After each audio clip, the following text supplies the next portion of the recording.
Alright. So we are the Kenya National Theatre. My name is Hansen Omida, I'm an advocate.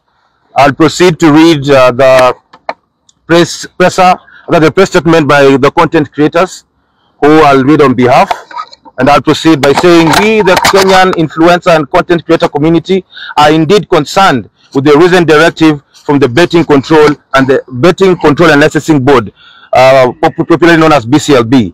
So the ban on the influencers from participating in betting adverts is not welcomed. We understand that there is need to protect the public, especially the underage. A blanket ban cannot be the solution. It is a blow to the creative economy and to the thousands of young people whose livelihoods depend on producing digital content.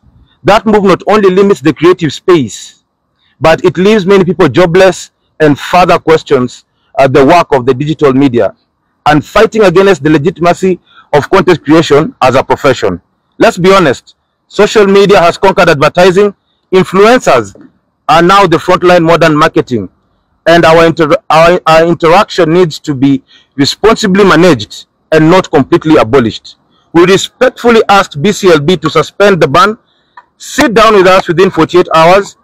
We are more than willing to send representatives for a positive sit down and negotiate towards the model that ensures responsible advertising via age restriction content regulations.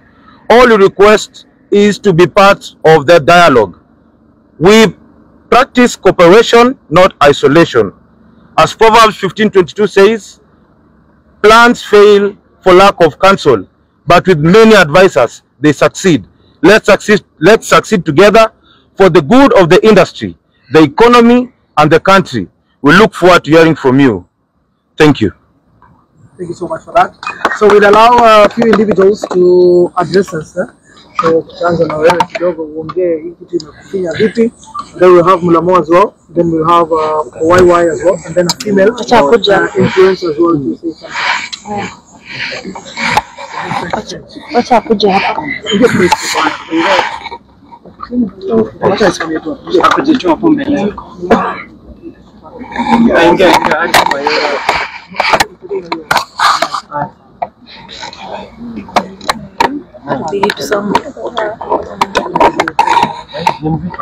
So kama kofi na picha sura tafadhali. Ako sawa. Unaona vizuri? Katika chajeka. Hapo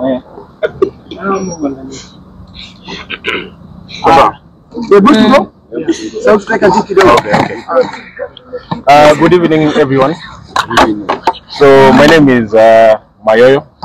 That is my stage name, and it is quite unfortunate that this ban occurred, and it has really affected us as content creators, putting into consideration the fact that we have a lot of people depending on us. Sisi kama content creators tuko na watu wengi sana ambao wanatutegemea, na tulikuwa tunaomba the government, serikali, tafadhali tusikize, tafadhali tusikize. Hapa kati yetu vile hatuwezi sema tumeumia sana, na very soon hii Nairobi hatuoni tukikaa, tunarudi ushago, kwa sababu many of us depend on these marketing gigs, but at least tulipe rent, tusaidie wazazi wetu. Personally, I run a foundation. Sijui watoto wanalipia school fees, itakuwaje? We are really stressed. So we really want the government, we plead with the government to listen to our cry. Tafadhali. Thank you so much. Next.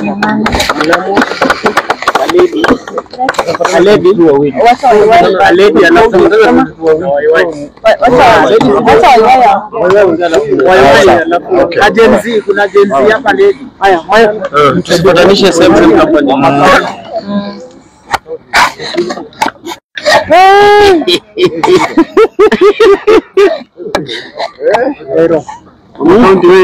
And action. Good evening, everyone. David. We are here as betting influencers from different betting companies, and we are here to address the nation over a directive that was issued the other day. According to us, the directive is not only unfair but lacks logic. The directive by the betting, the BCLB the other day, is unfair to us because you are telling us not to influence for betting companies, where else you're still leaving the traditional media, that is TV and radio, right? Yeah. So, Nagazeti and print media. This to me seems like there's fire, a building has caught fire. You're calling in the fire brigade team to come and put out the fire, but part of the team, like a quarter part of the team, are the only ones that have the oxygen cylinders, and then the rest, no, a quarter has CO2 and the rest work on oxygen. I don't think we will put out the fire if we have more people with oxygen trying to put out a fire at a building that just a few work on a CO2. So to us, this is not about regulating and helping the youth. If it was about the thinking about the youth and the betting prevalence, I think we would have not targeted as a segment only. So this comes out as hypocrisy rather than regulation. So we are ready for any conversations about regulation, but we will not take hypocrisy. Thank you so much. Thank you very much.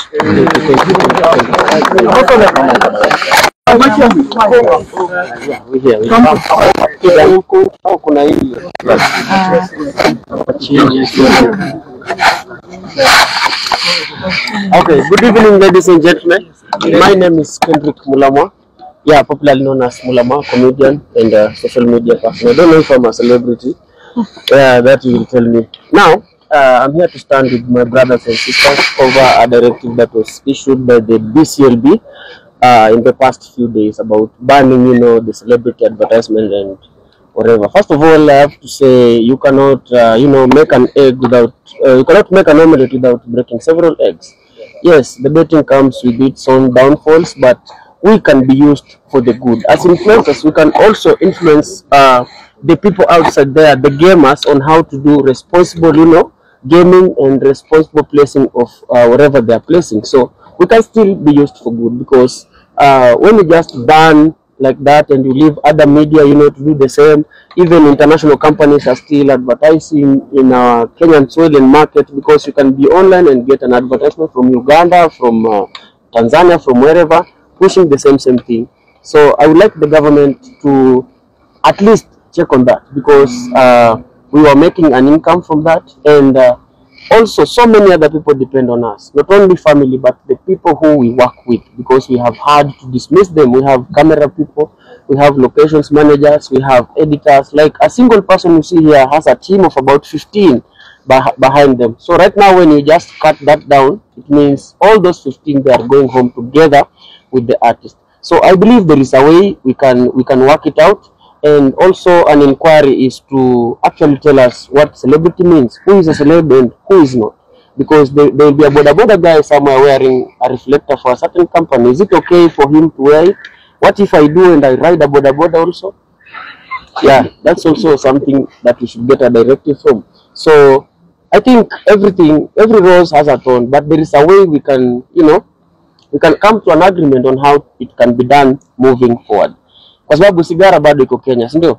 Lakini pale kwa packet imeandikwa nini, na dhuru afya yako, sio? Tuna pombe bado, tuna influence, we have several companies, we are working for them, but imeandikwa hapo vizuri, kunywa na uangalifu. Imeambiwa kama una influence pombe fulani, post saa 8, post jioni, post hivi na hivi, like there is a directive for that. If we can come up with one now for gaming, it could be better rather than scrapping everything off, because these companies, they have stood with us for the longest.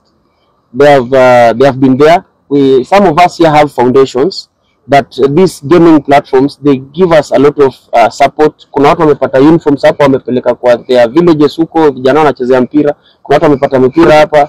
Kuna watu tumechimba visima with some of the companies all over, all around. So there is so many ways that we can still work with with those platforms without necessarily, you know, pushing the negativity to the youth and the underage. And also another directive to the government is you should check out for the illegal sites. Don't just issue licenses, BCLB licenses to everyone out there, because there are some people out here, they just come up with a website, unashtuka tu na run, hata ujika iko registered, umeona. So vitu kama hizo ndo zinapoteza mayouth. Zingine hata mtu ana win hapatiwi. So before you issue a license to anybody, make a thorough scrutiny about who are these people, where are they from, are they legit, are they you know, promoting responsible gaming. Because in my thought, if a platform can write there on the introductory page that, you know, place your bets responsibly or game responsibly, I think inaweza kuwa ni kitu poa sana kwa kila mtu, and they should come up with a way that, you know, kuna place mtu anaweza funga account yake, let's say for 30 days, 6 months, 1 year, depending on how they are feeling. So inaweza kuwa poa sana, at least if we look it that way. So for me, I would like the matter to be rechecked again, and you know, to put the correct directive from the BCLB and the government. If it's about taxation, then in fact we have been remitting for all the seasons. So now tu ya kusema kwa sasa, and thank you to BCLB, thank you to the government. I know you will hear our plea and come up with something tangible. If everybody here posts about responsible, you know, gaming, then I think youth now wataipata vizuri. Tukienda hizo magame, tukienda hizo ma CSR nini, tukiongea na wao, tukicreate forums za kuwaongelesha, because you know, if the damage has been done, then the only way to do it is to correct it. Unaona? So tukiwaachia hapa tumekata hiyo influencing, haujaambia sasa wale watu walikuwa wameanza kuplace bet zao, hujawaambia sasa muendeleaje kutoka hapa, then that is still wrong. And also they are still getting the advert from the radios, from the print media, from whatever sources, except from the so-termed celebrities. Then I think we have not healed the cancer itself. Tumetoa tu several parts, so we can check on that. Thank you so much, and All right. we shall be Thank you much. We have 2 more speakers, then we'll open the stage for questioning. 3, 2, 1, 20. Majenzi Majenzi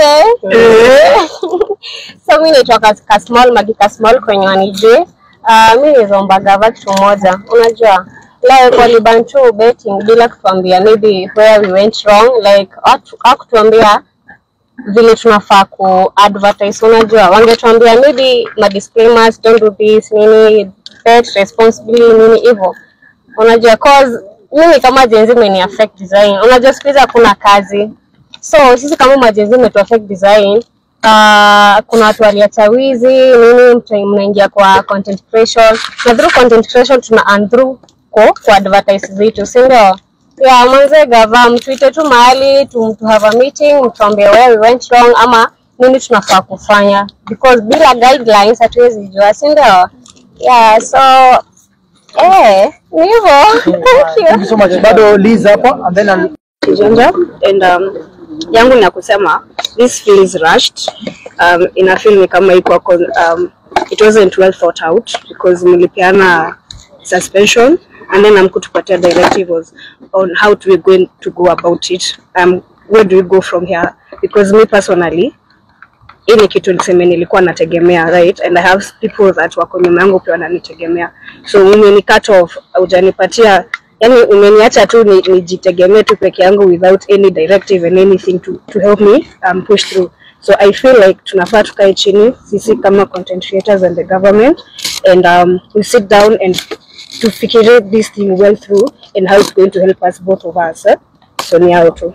all right, thank you so much. Maybe just to open the conversation for the media to ask questions. Naomba nakuja hapa lie kidogo. Sawa. Kidogo. Ndio mic.